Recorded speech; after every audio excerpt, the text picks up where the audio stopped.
ஓரணியில் தமிழ்நாடு அப்படிங்கிறத பற்றி முதல்வர் அவர்கள் வந்து திட்டத்தை அறிவிச்சிருக்காங்களே அப்படின்ட்டு நம்ம அக்கா தமிழிசை அவர்கள கேட்டாக்க, ஓரணியில் நின்று திமுக தோற்கடிக்க தாங்க மக்கள் எல்லாம் ரெடியாக இருக்கிறாங்க. ஓரணியில் தமிழ்நாடுன்னு இவர் வேற சொல்லிட்டு இருக்காரா அப்படின்னு சொல்லிட்டு அவங்க சொல்கிறாங்க. அதாவது முருகர் மாநாடுகள் நடந்தது. தமிழர்கள் வந்து உண்மையிலேயே இந்துக்களை வந்து இவங்க கொச்சைப்படுத்திக்கிட்டே இருக்கிறாங்க. ஒரு இந்து பண்டிகைகளுக்கும் வாழ்த்துக்கள் சொல்கிறதில்ல. இந்துக்களை வந்து புறந்தள்ளிக்கிட்டே இருக்கிறாங்க. இதுக்கு தக்க பதிலடி வந்து மக்கள் கொடுப்பாங்க.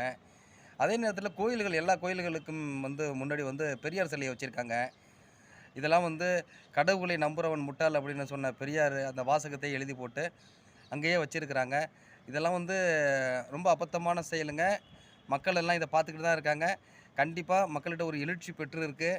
முருகர் பக்த மாநாட்டிலேயே நம்ம அதெல்லாம் பார்த்தோம். கண்டிப்பா இதுக்கான பதிலடியை வரும் தேர்தல்ல கண்டிப்பா குடுப்பாங்க அப்படின்னு அக்கா வந்து பதிவு பண்றாங்க. உண்மையிலேயே இது நடந்தால் ஆச்சரியப்படுவதற்கு இல்லை என்பது தான் நிதர்சன உண்மையா இருக்கு. நன்றி.